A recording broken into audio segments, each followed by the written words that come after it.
sosial. Nah, dalam hal kompetensi sosial ini adalah bahwa guru juga harus berperan di masyarakat, guru juga harus memerankan diri di masyarakat, memberikan manfaat-manfaat kepada masyarakat sesuai dengan tugas dan fungsinya. Jadi dia juga selain sebagai pemimpin pembelajaran, selain sebagai pemimpin pendidikan, maka dia pun merupakan pemimpin di masyarakat yang tetap harus memberikan contoh dan teladan kepada masyarakat, sehingga kembali guru itu betul-betul dari segi kepemimpinannya betul-betul amanah dan betul-betul bisa digugu dan ditiru. Nah, untuk bisa menjadi pemimpin yang amanah itu yang paling utama antara lain adalah harus tahu tupoksi, tugas pokok dan fungsi, dan harus ditunjang oleh kompetensi. Nah, kalau kompetensi kemarin sudah kita bahas mengenai 4 kompetensi dasar gitu ya, 4 kompetensi dasar seorang guru, dari mulai kompetensi personal, kemudian kompetensi pedagogik, kompetensi sosial, dan kompetensi profesional. Itu tolong saudara pahami kembali dengan baik gitu ya, tolong saudara kuasai dengan baik, sebab itu yang akan mewarnai kinerja saudara pada saat saudara melaksanakan tugas pokok dan fungsi saudara. Nah, tugas pokok dan fungsi guru adalah memberikan layanan pendidikan kepada masyarakat ya, kepada masyarakat khususnya kepada peserta didik di sekolah. Jadi jangan salah ya, tupoksi guru itu bukan hanya di kelas, tapi sesuai dengan kompetensinya, maka tupoksi guru itu adalah di masyarakat. Hanya lebih khusus lagi adalah memberikan pendidikan kepada peserta didik. Dalam rangka apa? Dalam rangka melakukan perubahan perilaku. Itu ya, melakukan perubahan perilaku ke arah yang lebih baik. Dari mulai pengetahuan, mengubah pengetahuannya dari tidak tahu menjadi tahu. Kemudian mengubah keterampilannya dari tidak terampil menjadi terampil. Dan yang lebih penting lagi adalah mengubah sikap, gitu ya, mengubah sikap masyarakat, mengubah sikap peserta didik dari yang sikapnya kurang bagus, dari yang sikapnya kurang positif, berubah menjadi positif sehingga memberikan manfaat bagi masyarakat. Nah, untuk menjadi pemimpin yang amanah juga harus memiliki manajemen yang baik, gitu ya, harus memiliki manajemen yang baik. Dan sebagaimana kita ketahui bahwa apabila kita berbicara tentang manajemen dalam bidang apapun, maka kita akan diingatkan pada apa yang dikemukakan oleh Terry, gitu ya, teori Terry itu tentang POAK. Jadi adanya planning, adanya organizing, kemudian adanya actuating atau pelaksanaan, dan adanya controlling, kontrol. Nah, ini semua harus dikuasai oleh seorang pemimpin agar bisa melaksanakan kepemimpinannya dengan baik, agar bisa melaksanakan kepemimpinannya dengan amanah. Yang pertama, harus melakukan perencanaan dengan baik. Jadi kalau dikaitkan dengan pendidikan, dengan saudara sebagai calon guru, maka langkah utama yang harus saudara kuasai untuk menjadi pemimpin yang amanah adalah bisa melakukan perencanaan dengan baik. Sebagai pemimpin pembelajaran, maka saudara harus melakukan dan bisa melaksanakan perencanaan pembelajaran dengan baik. Kemudian yang kedua, harus bisa mengorganisasikan, gitu ya, harus bisa mengorganisasikan organisasi atau pembelajaran dengan baik. Jadi bagaimana mengatur kelas, bagaimana mengatur peserta didik, bagaimana mengatur lingkungan, bagaimana mengatur sumber-sumber belajar secara optimal. Ini semua harus dikuasai agar saudara bisa melaksanakan kepemimpinan pembelajaran yang amanah, yang memberikan manfaat kepada siswa yang saudara pimpin. Kemudian yang ketiga adalah melaksanakan gitu ya, melaksanakan perencanaan pembelajaran atau melaksanakan apa-apa yang telah direncanakan. Di dalam pelaksanaan ini yang lebih penting adalah bagaimana merealisasikan apa-apa yang sudah direncanakan. Jadi jangan sampai di dalam pelaksanaan pembelajaran ini saudara menyimpang dari yang sudah direncanakan. Ya, jadi sekali lagi tolong ini dicatat gitu ya, dicatat sampai kapanpun saudara bergerak di dalam pendidikan, bahwa penting sekali untuk menyesuaikan antara atau mensinergikan antara pelaksanaan dengan perencanaan.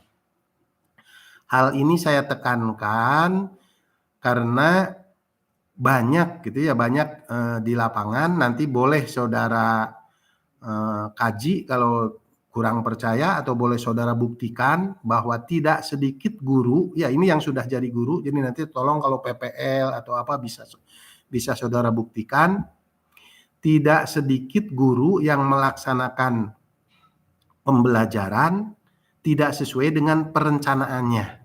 Gitu ya. Ini coba nanti dicatat dan nanti bisa juga saudara jadikan judul penelitian atau judul skripsi. Jadi guru membuat perencanaan gitu ya, membuat RPP, rencana pelaksanaan pembelajaran itu dibuat.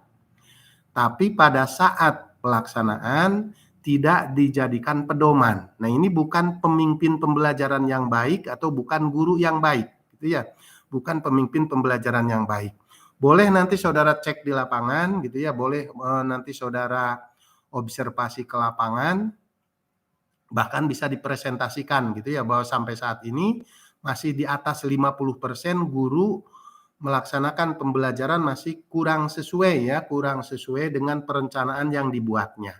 Nah, saya tekankan di dalam kesempatan ini bahwa nanti ingat gitu ya, ingat kata-kata saya bahwa seorang guru sebagai pemimpin pembelajaran harus amanah. Amanah itu antara lain adalah melaksanakan pembelajaran sesuai dengan apa yang direncanakannya.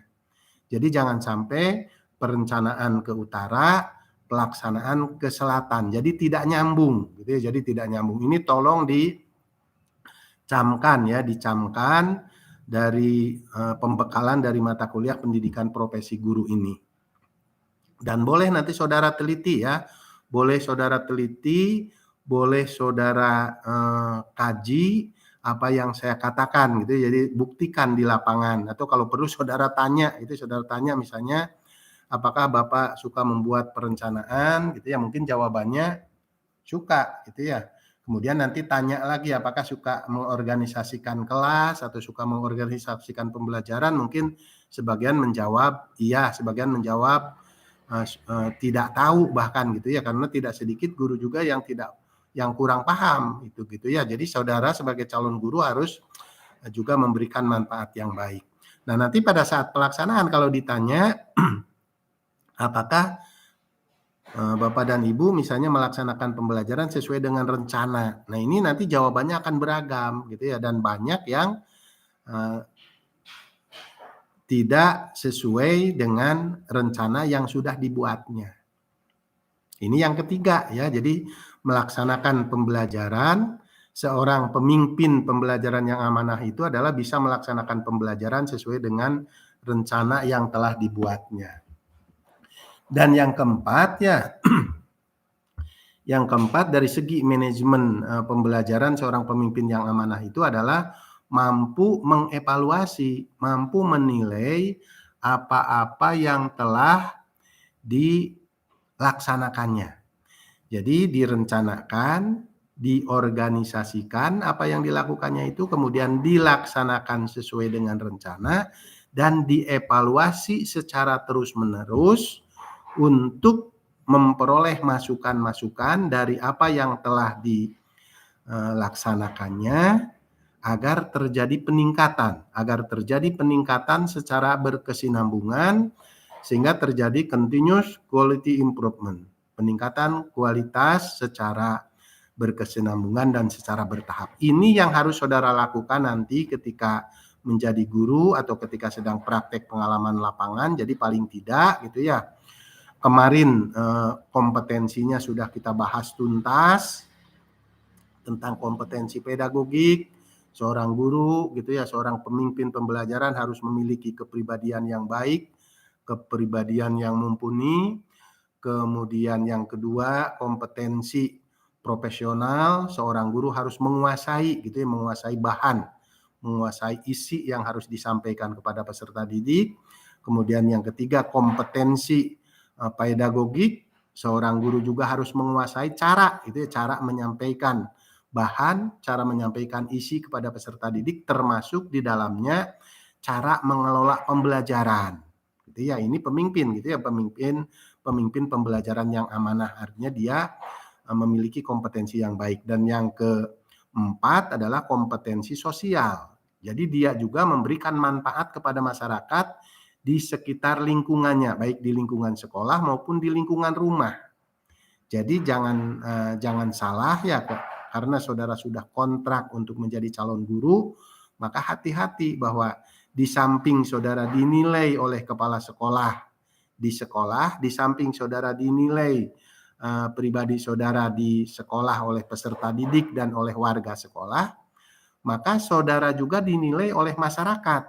Gitu ya. Jadi hati-hati ketika bergaul, hati-hati ketika berbicara, hati-hati kalau sekarang di era teknologi sekarang ini, ketika saudara memposting sesuatu ke grup atau ke jejaring sosial gitu ya, jangan sampai menimbulkan masalah. Masa misalnya seorang guru memposting hal yang begini, yang begitu dan lain sebagainya. Sebab bukan apa-apa, mungkin gitu ya, yang masih pantas dilakukan oleh orang lain belum tentu pantas dilakukan oleh calon guru dan belum tentu pantas dilakukan oleh seorang guru. Makanya hati-hati gitu ya, hati-hati. Tolong dari mata kuliah ini saudara cermati kembali, tolong dari mata kuliah ini saudara resapi kembali gitu ya. Jadi dari 4 kompetensi tadi gitu ya, kemudian dipandu gitu ya, dipandu dihubungkan dengan kepemimpinan pembelajaran yang amanah, kepemimpinan yang amanah antara lain yang mampu melakukan manajemen dari tupoksinya gitu ya, tugas pokok dan fungsinya adalah melaksanakan pendidikan dan pembelajaran melalui manajemen yang benar. Jadi direncanakan dengan baik, diorganisasikan dengan baik, dilaksanakan dengan baik, dan dievaluasi serta dimonitoring dengan efektif untuk melakukan perbaikan-perbaikan yang berkesinambungan.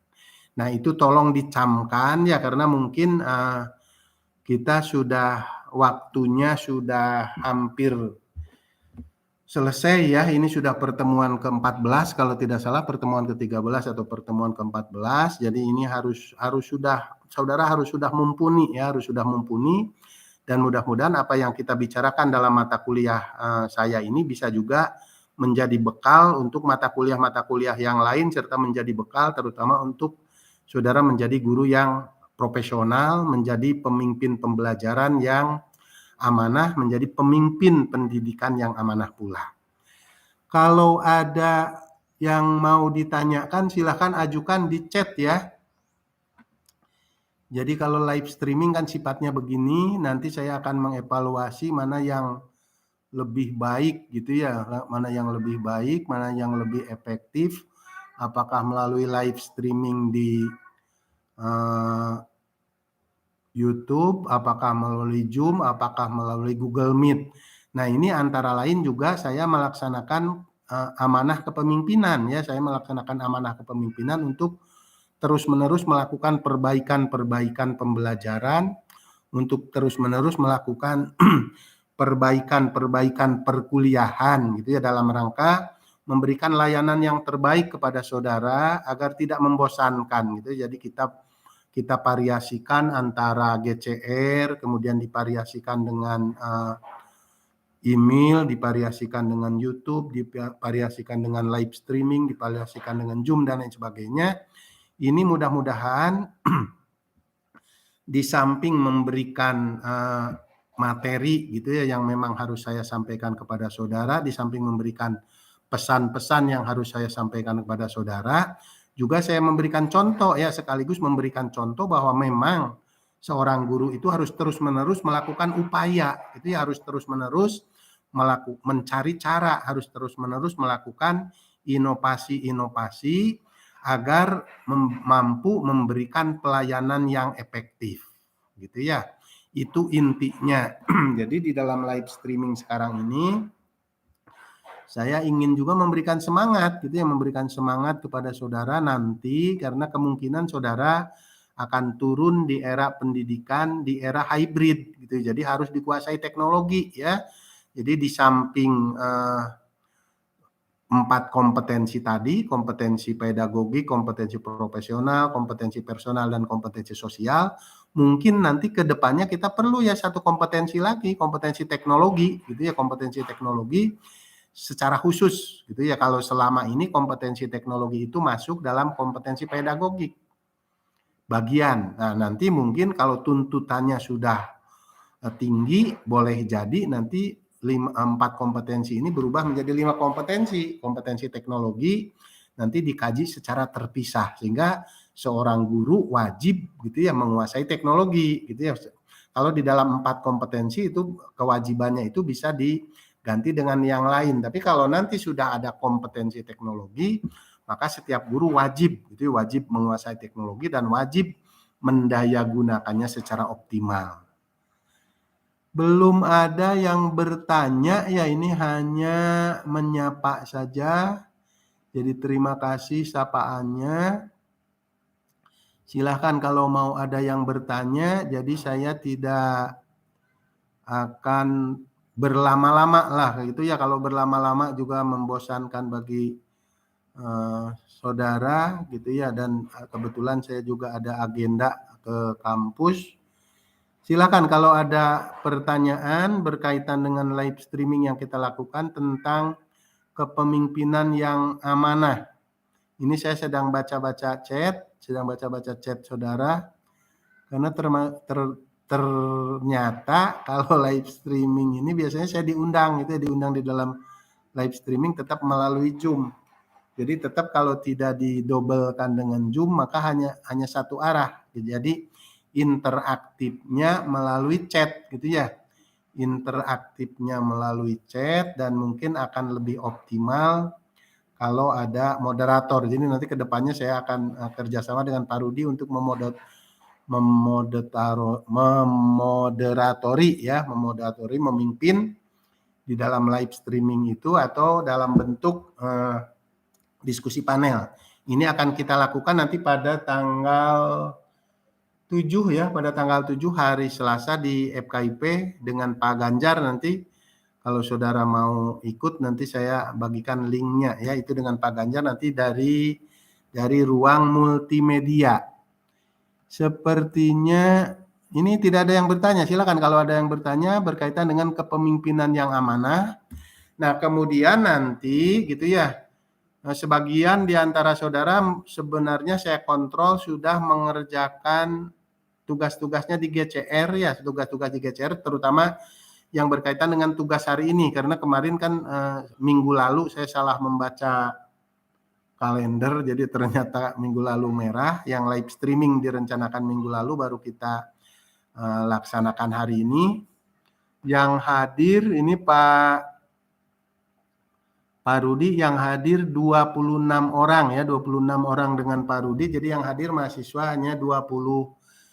Nanti dicek saja kehadirannya di samping kehadiran di GCR gitu ya. Jadi cek kehadiran juga ya kita perlukan gitu ya, karena ini kan kaitannya dengan disiplin ya, kaitannya dengan disiplin belajar, apalagi saudara sebagai calon guru ya. Saya berharap saudara menjadi guru-guru yang profesional, saudara menjadi guru-guru yang bisa diguguk dan ditiru, menjadi guru-guru yang bisa dicontoh dan diteladani baik di sekolah oleh peserta didik dan oleh warga sekolah maupun di lingkungan rumah atau di lingkungan masyarakat tempat saudara tinggal.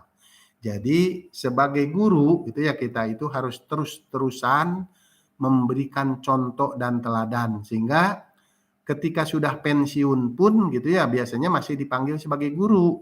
Makanya tetap gitu ya harus memberikan contoh dan teladan, dan ini saya tekankan sekali lagi gitu ya, karena saudara sudah kontrak untuk menjadi seorang guru. Jadi mudah-mudahan nanti tidak susah perjalanan saudara setelah lulus, mudah-mudahan bisa cepat mengikuti pendidikan profesi gitu yang tidak terlalu lama, dan nanti setelah itu diangkat menjadi guru gitu ya. Ajeng Aprilia, bagaimana cara agar menjadi guru yang amanah di lingkungan rumah? Nah, kalau di lingkungan rumah, saudara dari sekarang ya, sebagai calon guru, saudara dari sekarang sebagai calon guru harus memberikan contoh kepada warga rumah, kepada lingkungan rumah, kepada adik-adik, kepada kakak, kepada orang tua. Misalnya memberikan contohnya bangun lebih awal. Nah, ini kaitannya dengan yang video pertama dulu, membangun pribadi unggul. Jadi seorang guru yang amanah itu harus dimulai dari memiliki pribadi yang unggul. Bangun lebih awal, disiplin, mampu mengatur waktu, memanage waktu, kapan waktunya belajar, kapan waktunya bermain, kapan waktunya beribadah gitu ya, kapan waktunya ngobrol dengan keluarga dan lain sebagainya. Nah, ini sangat penting gitu ya. Jadi dipraktekkan di rumah silahkan. Jadi jangan ambigu gitu ya, mendua. Di rumah kita, di sekolah misalnya kita baik, di kampus kita baik, tapi di rumah misalnya jadi kurang baik. Jadi harus selaras ya. Selaras antara kebiasaan di rumah, kebiasaan di masyarakat, dan kebiasaan di sekolah nanti, atau kalau sekarang di kampus, kebiasaan di sekolah nanti ketika saudara sudah menjadi guru. Nah, sekarang juga mungkin sebagian sudah pada ke kampus. Jadi begitu ya. Ajeng, nanti kita lanjut di kesempatan lain. Jadi intinya saudara harus mempraktekkan gitu ya, harus mempraktekkan misalnya kompetensi-kompetensi, antara lain kompetensi pribadi. Jadi seorang guru dimanapun harus memiliki kepribadian yang baik, kepribadian yang unggul. Nanti dibuka lagi itu membangun pribadi unggul ya. Saya tidak bosan-bosan mengingatkan saudara, meskipun mungkin semangatnya ya tergantung dari keinginan saudara, tapi saya tidak akan bosan untuk terus mengingatkan gitu ya selama saudara berhubungan dengan saya. Jadi kalau saya tidak lepas sampai selesai saudara UAS gitu ya, karena kita punya grup, biasanya tetap saya memberikan semangat agar saudara memiliki kepribadian yang unggul. Jadi caranya adalah memberikan contoh gitu ya, memberikan contoh kepada warga yang ada di rumah, kepada kakak kita, kepada adik kita, kepada orang tua kita, kepada pembantu kalau di rumah ada pembantu. Dengan cara misalnya disiplin, tutur kata yang baik gitu ya, sopan, santun, budi pekerti yang baik, memiliki karakter yang baik gitu ya.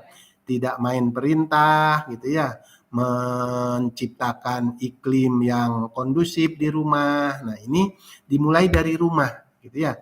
Sebab sukses seseorang itu biasanya dimulai dari rumahnya.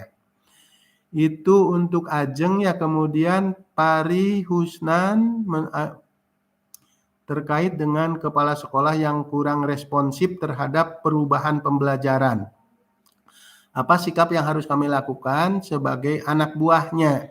Nah, jadi kalau ada kepala sekolah yang kurang inovatif gitu ya, ini intinya ada kepala sekolah yang kurang inovatif, kurang mampu mengikuti perkembangan zaman, biasanya kepala sekolah yang sudah senior gitu ya.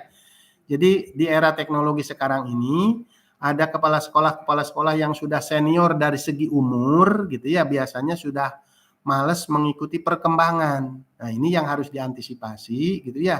Harus digandeng saja gitu ya, didampingi. Jadi didampingi tapi tidak menyinggung dia. Misalnya, Pak, sekarang musimnya pembelajaran menggunakan Zoom gitu ya. Bagaimana kalau kita sama-sama, nah gitu ya. Jadi diajak bagaimana kalau kita sama-sama melakukan pembelajaran melalui Zoom. Biar saya yang menyiapkan gitu ya, karena biasanya mereka ketakutan karena tidak bisa. Jadi biar saya yang menyiapkan. Nanti kalau sudah bareng-bareng gitu ya, merasa oh enak ya, tidak harus ke sekolah, dari rumah ini kita bisa pakai Zoom. Nah, itu baru Baru dari situ gitu ya diberikan penerangan, enak Pak. Jadi kita harus belajar secara terus-menerus agar bisa menguasai teknologi. Baru nanti dari situ naik lagi gitu ya dosisnya. Sekarang ini di era teknologi Pak. Jadi walaupun Bapak sudah mau pensiun misalnya gitu ya, biasanya yang sudah males itu sudah mendekati pensiun. Jadi walaupun sudah mau pensiun gitu ya, penguasaan teknologi itu tetap menjadi prasyarat kehidupan agar Bapak bisa mengisi pensiun dengan nyaman. Jadi tetap harus menguasai teknologi. Kalau Bapak mau belajar gitu ya, misalnya hayu dengan saya sama-sama. Nah, jadi didampingi ya. Didampingi oleh guru-guru yang sudah menguasai teknologi agar kepala sekolah tersebut mau mengikuti perubahan-perubahan sesuai dengan perkembangan zaman, perkembangan teknologi dan seni. Ini Mas Pari Husnan. Kemudian yang berikut dari Inggit ya, Inggit Juliana Hidayat. Mengapa pemimpin pendidikan sangat berperan penting dalam meningkatkan mutu, proses, dan hasil pendidikan? Pemimpin pendidikan itu beda gitu ya. Jadi kita sebagai pemimpin pendidikan beda dengan pemimpin perusahaan, beda dengan pemimpin lembaga-lembaga yang lain. Sering diibaratkan begini. Kalau misalnya seorang dokter, ini saya bandingkannya dengan dokter gitu ya, agar lebih keren lah.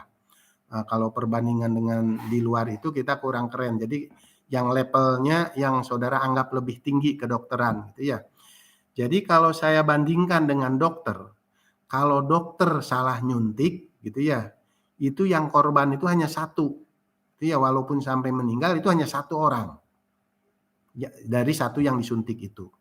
Tapi kalau pemimpin pendidikan salah di dalam melakukan pendidikannya, maka dia akan mengorbankan satu generasi.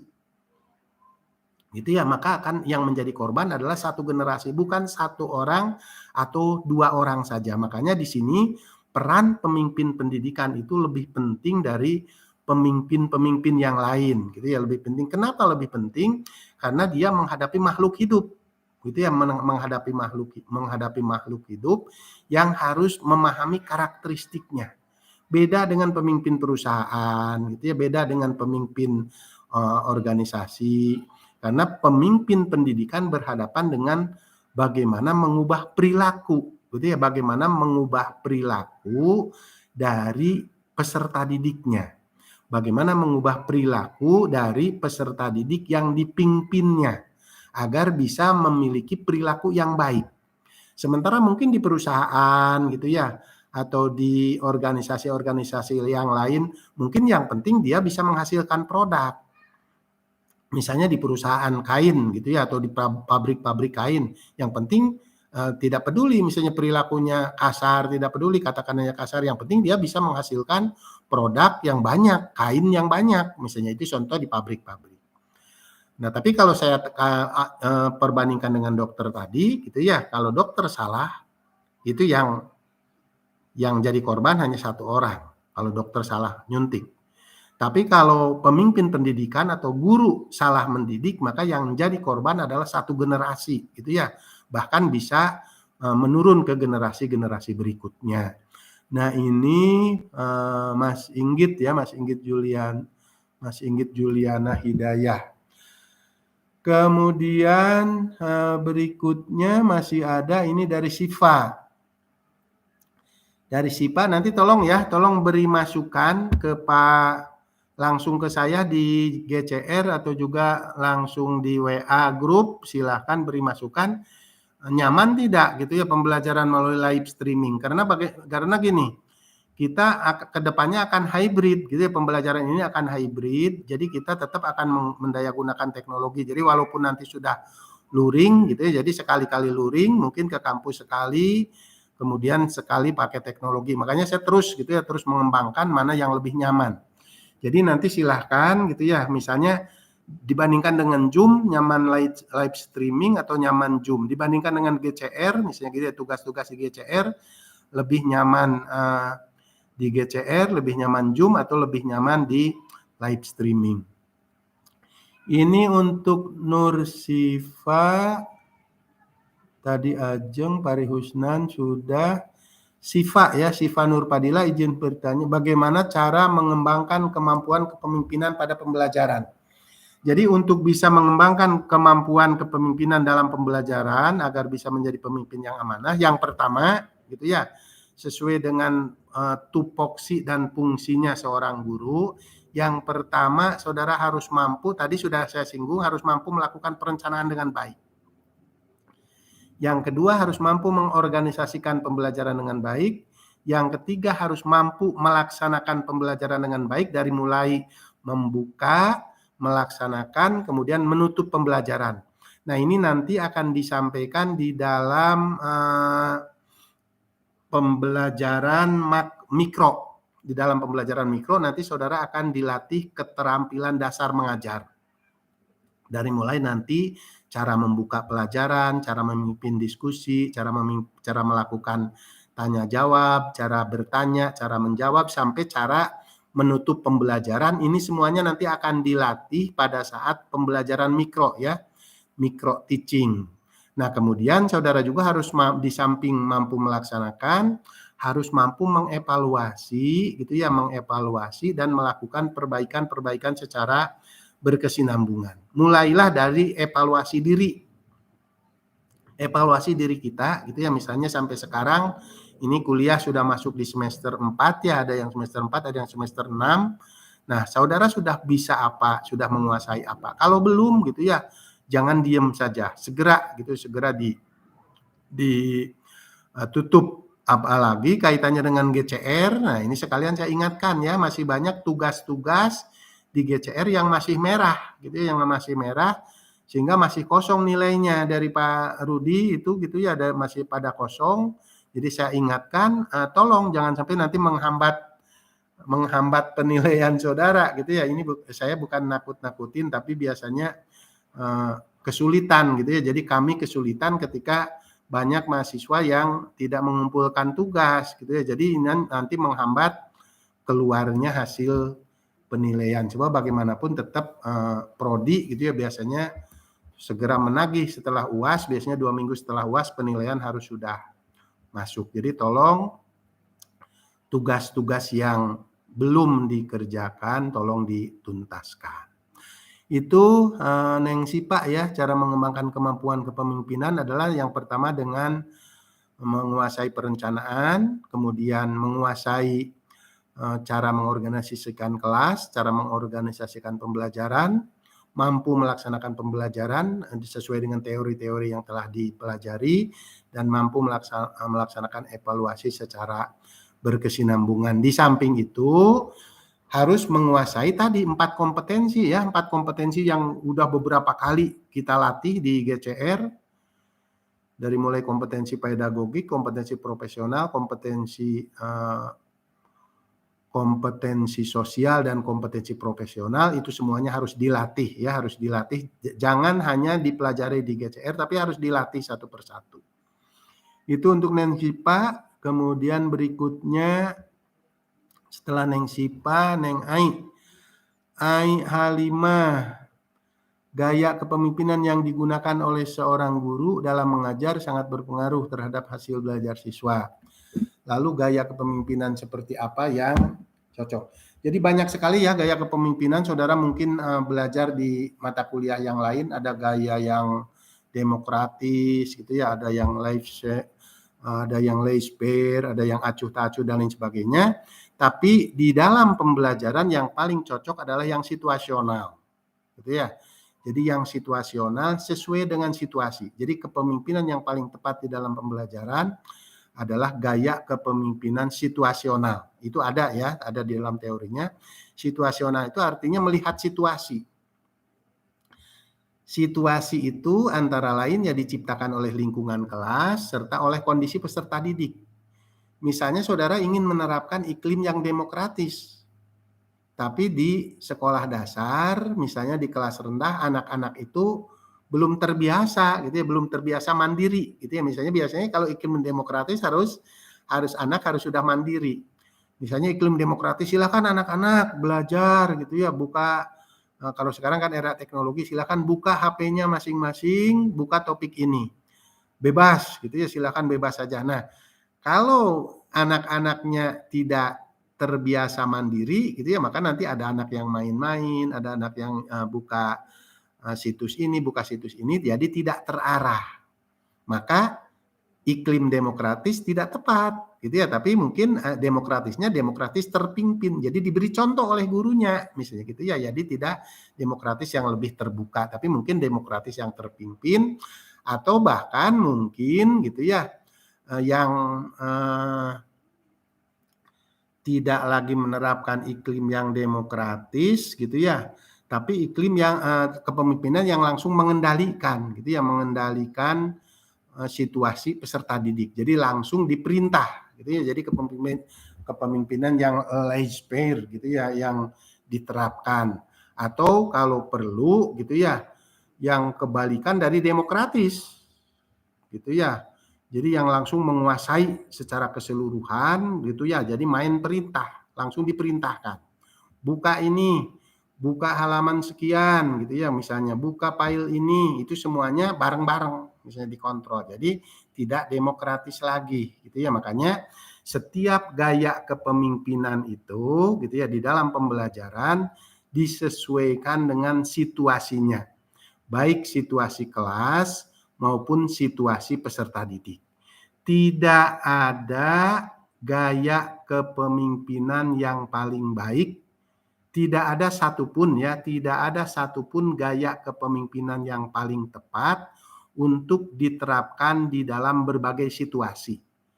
Sehingga gaya kepemimpinan tertentu mungkin tepat dalam situasi A, tapi belum tentu tepat diterapkan dalam situasi B dan seterusnya. Sehingga gaya kepemimpinan yang paling efektif di dalam pembelajaran adalah menggunakan gaya kepemimpinan yang situasional. Berikutnya masih ada lagi. Ellen hanya mengucapkan selamat pagi. Ya, selamat pagi. Silahkan. Kalau masih ada silahkan diajukan di chat. Jadi intinya sekali lagi kita semuanya adalah pemimpin ya, dan setiap pemimpin akan diminta pertanggungjawabannya. Itu tolong dicamkan ya, bahwa kita adalah pemimpin baik di rumah, pemimpin dalam keluarga gitu ya, mau apalagi di sekolah, pemimpin terhadap peserta didik nanti kalau sudah jadi guru. Paling tidak kita harus bisa memimpin diri sendiri gitu ya. Memimpin diri sendiri itu antara lain mengarahkan diri agar tidak tersesat. Contoh misalnya gitu ya, di dalam main HP tuh, di dalam main gadget. Ketika kita main terus-terusan ya kita harus bisa menghentikan, itu bisa memimpin diri sendiri. Misalnya ini sudah waktunya bangun, nah itu memimpin diri sendiri. Sudah waktunya sholat, sudah waktunya istirahat, gitu. Harus berani, itu harus berani mengatur itu. Itu contoh memimpin diri sendiri.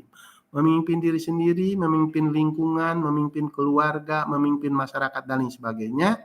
Itu semua akan diminta pertanggungjawabannya ketika kita sudah kembali ke Allah Subhanahu wa taala yang menciptakan kita. Jadi hati-hati gitu ya.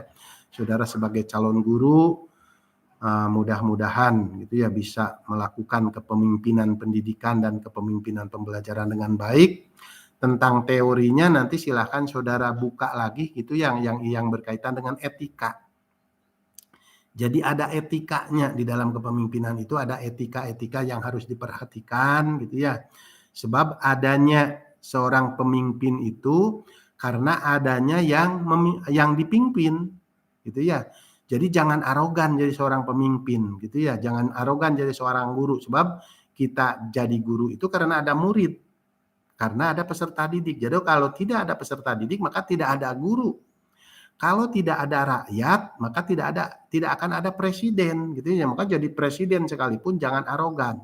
Tidak boleh arogan, sebab kalau tidak ada rakyat gitu ya, tidak akan jadi presiden. Jadi tetap gitu ya, kepemimpinan itu dari mulai level terendah sampai level tertinggi, seorang pemimpin harus menghargai masyarakat yang dipimpinnya agar bisa menciptakan hidup yang aman, agar bisa menciptakan hidup yang nyaman, agar bisa menciptakan hidup tentram, damai gitu ya, bersama-sama antara pemimpin dengan yang dipimpinnya. Terima kasih atas kehadiran saudara. Nampaknya sudah 45 menit kita live streaming. Mudah-mudahan ini memberikan manfaat, memberikan semangat kepada para mahasiswa khususnya gitu ya. Nanti silahkan masuk lagi ke GCR. Silahkan kalau ada hal-hal yang kurang tuntas di live streaming ini bisa saudara sampaikan di forum GCR, atau bisa saudara sampaikan juga, bisa saudara tanyakan di WA ya, bisa di WA. Insya Allah nanti akan saya dan dengan Pak Rudi akan melayani kepentingan saudara gitu ya. Ini pertemuan kita sudah hampir berakhir dan belum ada tugas kelompok ya. Jadi nanti tolong Pak Rudi mungkin mahasiswa diorganisasikan untuk berkelompok menjadi 3 orang, nanti membuat proyek ya, Saya masih memikirkan kira-kira proyek apa, karena ada bagian-bagian di dalam perkuliahan kita itu kan ada tatap muka gitu ya, kemudian ada tugas, ada tatap muka atau tatap maya, ada tugas yang biasa kita share di GCR, tugas individu, kemudian harus ada tugas kelompok yakni berbasis proyek yang mudah-mudahan ya tidak memberatkan tapi masih tetap dalam suasana yang nyaman, tetap dalam suasana pembelajaran dengan tujuan untuk melakukan perubahan-perubahan perilaku. Nanti kita bicarakan lebih lanjut ya sesuai dengan waktu yang kita miliki, mungkin tinggal 2 atau 3 minggu lagi, nanti saya cek lagi kalender akademiknya, dan nanti tolong Pak Rudi ya, Pak Rudi tolong untuk terus menyemangati mahasiswa-mahasiswa kita agar menjadi mahasiswa-mahasiswa yang unggulan dan nanti menjadi guru-guru yang bisa dicontoh dan diteladani dari segi kepemimpinannya dan dari segi kepribadiannya. Sekali lagi terima kasih Pak Rudi ya, terima kasih kehadirannya, terima kasih sudah menyemangati mahasiswa, memotivasi mahasiswa, yang mudah-mudahan ini menjadi ibadah bagi kita semua, baik bagi saya, bagi Pak Rudi maupun jadi bagi mahasiswa semuanya, mudah-mudahan dibalas oleh Allah Subhanahu wa taala. Sekali lagi saya mengucapkan terima kasih. Billahi taufiq wal hidayah. Wassalamualaikum warahmatullahi wabarakatuh.